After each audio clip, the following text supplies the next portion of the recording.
All right, today we're jumping into the wildly ambitious work of Ken Wilber. I mean, this is a thinker who really tried to draw a map of everything: psychology, science, spirituality, you name it. He wanted to connect the dots between all the world's ancient wisdom and our modern understanding of who we are, basically creating a roadmap for the evolution of consciousness itself.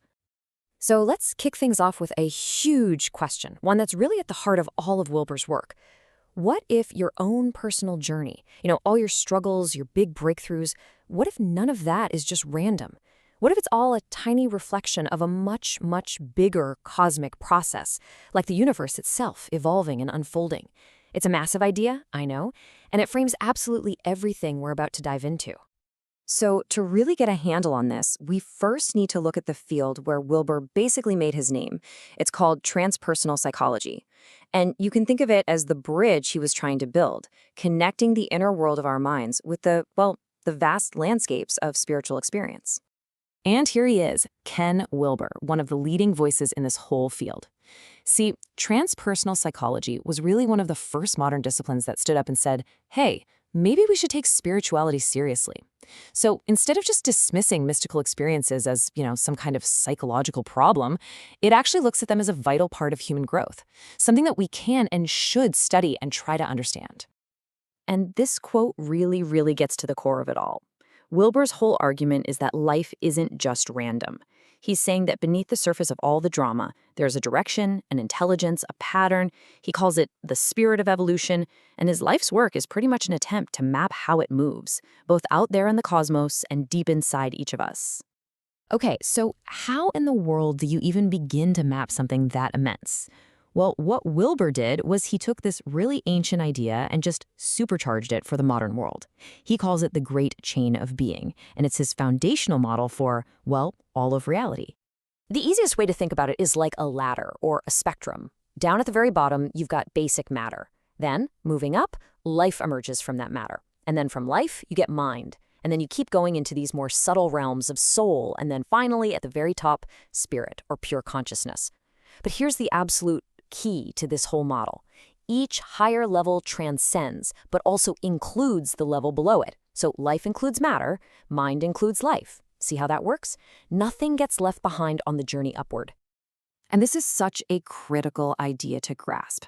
Moving up that ladder isn't just a tiny step, it's a revolutionary leap. From the perspective of one level, the next one up is just completely incomprehensible. Think about it. A rock has no concept of what a plant is. A lizard doesn't ponder philosophy. For any individual, the next stage up is literally an invisible world. It might as well not exist right up until the moment you arrive there. Okay, so we have this big map, this great chain. But what does that actually mean for you and me? How does it apply to our lives? Well, for Wilber, this map isn't just a cool diagram to look at. It's the actual path for a dynamic, living journey of personal growth. And this is where Wilber makes a really brilliant distinction between two kinds of growth. First, there's translation. You can think of this as horizontal movement. It's all about getting healthier and more stable right where you are on your current level of consciousness. This is most traditional therapies, self-help, improving your career, that kind of thing. But then you have transformation, and this is vertical. This is the big leap. It's about actually transcending your current level and moving up to the next one on that great chain. It's a fundamental shift in who you think you are. So what's the goal of all this transformation? Well, it's what Wilber calls the integrated self. And this is a really key point. It's not about destroying your ego or getting rid of your personality, not at all. It's about expanding your identity so that you no longer think you are just your body or just your thoughts or just your ego. Instead, you start to see all of those things as parts of a much larger whole. They become, as he puts it, junior partners in a new, more expansive sense of self. Okay, so this map isn't just theoretical. It actually has some really practical applications, especially when it comes to understanding why we suffer and how we can heal. It offers a pretty unique perspective on psychological problems themselves. According to Wilber, the deepest source of our anxiety really comes from this one single gut-wrenching realization. The moment we develop a separate ego, we're suddenly stuck with the terrifying knowledge that we're finite, that we're mortal, that our entire personal life is just a brief spark in the cosmic void. That right there, that's the fundamental dread of being a separate self in a vast, impersonal universe. So what's the cure for that kind of dread? Well, if the problem is being trapped in a small, separate self, then the answer can only be one thing: transcendence. The only way out is up.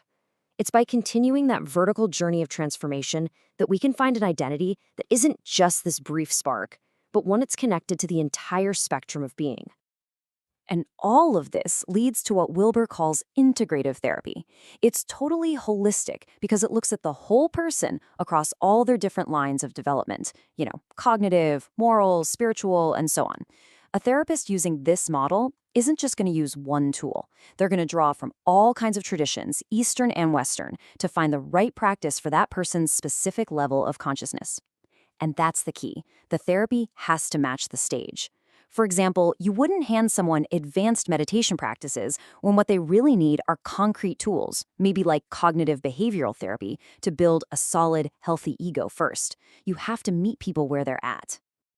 Now, as you can probably imagine, a model this grand, this all-encompassing, well, it was bound to stir up some debate. It's an ambitious vision, absolutely, but it is definitely not without its critics. And what's really interesting is that for all its focus on spirituality, Wilber's model has been met with a lot of reluctance and has been pretty much ignored by mainstream pastoral and theological fields, especially Christian ones. So you have to ask, why is that? Well, there seem to be a few key reasons for that reluctance. First, his model is considered post-Christian. It doesn't make Christianity the centerpiece of the spiritual journey. He also uses a lot of technical terms from Buddhism, words like emptiness and void, which can be really confusing or just sound strange to people who aren't familiar with them. He also rejects the Christian doctrine of eternal life, this idea that our individuality just goes on forever. And finally, there's his personal style. One critic described it as a gleeful irreverence, and that kind of attitude can definitely offend more traditional thinkers. So when you put it all together, the grand vision and the controversy, what's the ultimate takeaway from Wilber's work? What does this map really offer us? I think maybe his greatest contribution is that he offers us a new vocabulary and a really comprehensive map for understanding human development, one that goes way beyond what traditional psychology usually talks about. He's given us a framework that totally honors the insights of modern psychology, but it doesn't just stop at building a healthy ego. It goes all the way up, providing a structure for understanding those spiritual dimensions of life that are so often left out of the conversation. In the end, all of his work just brings us back to this incredibly fundamental human question. We're part of this massive, unfolding, evolutionary process. So how do we fit into that which is forever moving beyond us? And this all brings us to the final, provocative question that Wilber's work really leaves us with. What's the ultimate goal of this whole journey? Does liberation mean being a perfectly whole person all on our own? Or is it about realizing we're just a part of something way, way larger? Or is it something else entirely? His map gives us a framework to even ask the question, but the answer, well, that's a journey we each have to figure out for ourselves.